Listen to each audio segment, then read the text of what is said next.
The North Dakota oil boom refers to the still ongoing period of rapidly expanding oil extraction from the Bakken Formation in the state of North Dakota that followed the discovery of Parshall Oil Field in 2006 and has been growing tremendously through current day.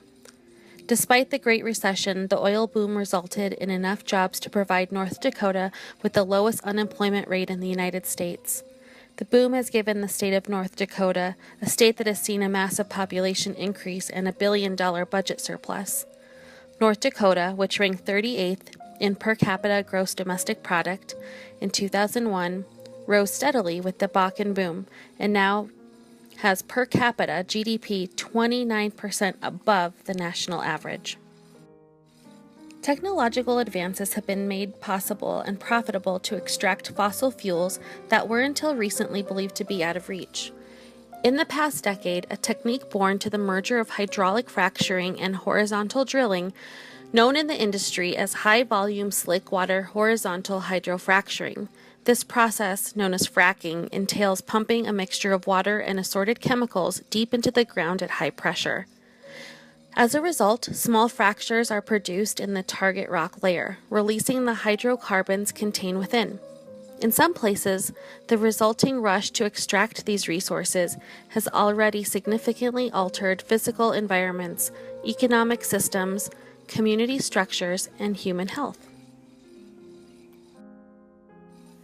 Although the state has enjoyed many benefits, especially in a sluggish national economy, the boom has also meant the arrival of economic refugees and dramatic impacts on largely rural social service systems. In the midst of a rapidly changing situation, available information tends to swing between euphoria over economic success and hysteria about rising crime and shifting cultures. In response, social workers are needed more than ever before. Relevance is given to the understanding of interconnected systems within resilience theory, including systems between people, technology, and the natural.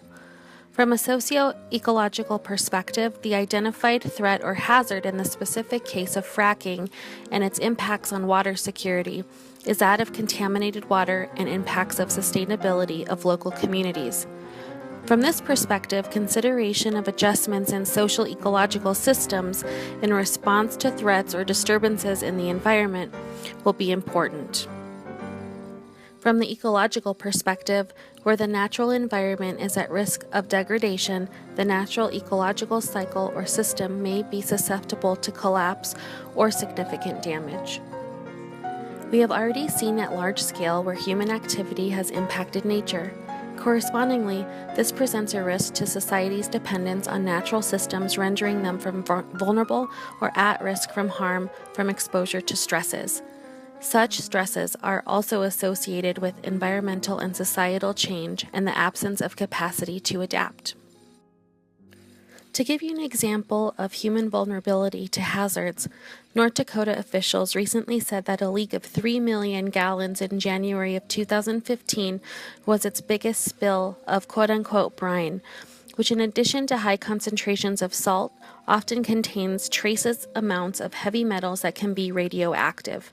Such waste can kill vegetation and ruin farmland, and cases like these have been increasing in western North Dakota as the state has become the leading oil producer, pumping more than 1 million barrels of crude a day from the Bakken Shale.